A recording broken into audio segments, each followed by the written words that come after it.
Shalom saudara terkasih, hari ini kita akan belajar kembali dari renungan firman Tuhan yang terambil dari Yesaya 36 dan yang disarikan dari Gema dengan tema Jangan Menantang Tuhan. Saudara, pada pasal ini kita melihat adanya ketegangan yang dibangun dari kitab Yesaya. Kalau seandainya kita lihat dari pasal 1 sampai 35, di mana kontennya itu berbicara tentang nubuatan-nubuatan atas penghukuman bagi bangsa-bangsa, namun di pasal 36 ini, Yesaya menuliskan tentang sejarah. Khususnya kali ini, Yehuda sedang dikepung oleh kerajaan Asyur. Nah, ketegangan ini sebenarnya sudah dimulai dari ayat pertama, yang memberikan kita informasi bahwa seluruh kota pertahanan Yehuda sudah direbut. Bahkan kini pasukan musuh hampir menjatuhkan ibu kota Yehuda, yaitu Yerusalem. Kemudian Raja Asyur yang bernama Sanherib mengutus seorang yang berkedudukan tinggi, yaitu juru minuman raja, untuk menyampaikan pesan kepada Hizkia, seluruh menterinya dan juga yang didengar oleh seluruh rakyatnya.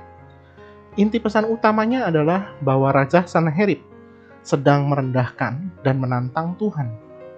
Nah, pesannya secara singkat dibagi menjadi 4. Yaitu yang pertama, Sanherib menghina sekutu Yehuda dengan Mesir di ayat 4-6. Kemudian yang kedua, Sanherib mengkerdilkan iman kerajaan Yehuda kepada Allah. Itu ada di ayat yang ke-7. Kemudian yang ketiga, Sanherib menghina umat Tuhan. Itu ada di ayat ke-8 sampai dengan yang ke-9. Yang keempat, Sanherib dengan sombongnya berkata bahwa Tuhan berada di pihaknya. Itu di ayat yang ke-10.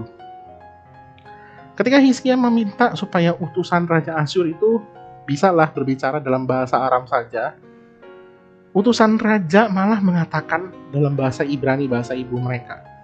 Tujuannya adalah sebenarnya utusan Raja Asyur ini ingin menyebarkan teror kepada kerajaan Yehuda.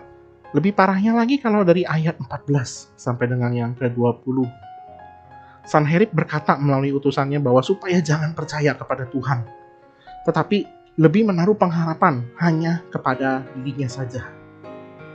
Dan yang lebih mengejutkan ternyata adalah Hizkia responnya, meminta kepada semua orang untuk tidak menjawab provokasi dari Raja Asyur. Nah, apa yang dapat kita pelajari saudara di sini? Yang pertama, kita melihat bahwa Raja Asyur sungguh sangat sombong dan merasa dapat menentang dan melawan Tuhan. Sekalipun ia hanya manusia biasa. Memang mungkin saja dia bukan orang yang percaya kepada Tuhan. Tetapi arogansinya itulah yang justru membunuhnya. Karena di pasal selanjutnya Tuhan memakai anaknya untuk membunuh dirinya. Kedua, kita melihat bahwa Hizkia tidak memberikan jawab dan menyerahkan sepenuhnya kepada Tuhan, yang menjadi hakim yang adil untuk membela perkaranya.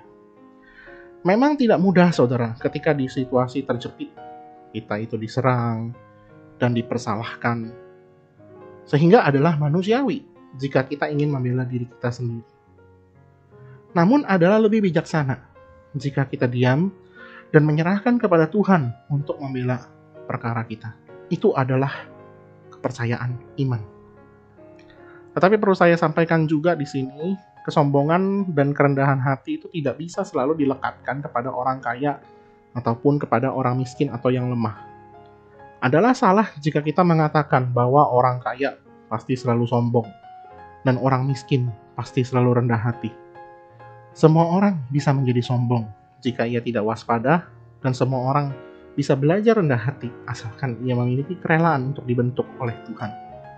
Ciri utama orang sombong adalah orang yang selalu berpikir bisa menang dengan hanya mengandalkan kekuatan dirinya sendiri, entah dengan kepintarannya atau kepandaiannya, serta mungkin trik atau strategi yang bisa membuat posisi atau masa depannya aman. Sebaliknya, orang yang rendah hati adalah orang yang selalu berserah kepada Tuhan dan rela memberikan setir mobil yang bernama kehidupan kepada Tuhan.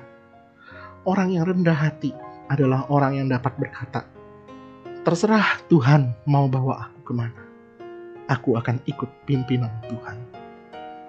Saudara, ini adalah teguran bagi engkau dan saya. Sudahkah kita menjadi orang-orang yang rendah hati, rela menyerahkan kemudi kehidupan ini kepada Tuhan? Ataukah justru kita menjadi orang yang sombong yang ingin mengatur kehidupan kita? Atau jangan-jangan mungkin juga mau mengatur Tuhan dan menantang Tuhan? Saudara, jangan menantang Tuhan. Ingat, kita hanya manusia biasa yang lemah dan tidak berdaya, yang tidak memiliki kekuatan apapun. Jadilah orang yang selalu berada di pihak Tuhan dan bukan menjadi musuh Tuhan.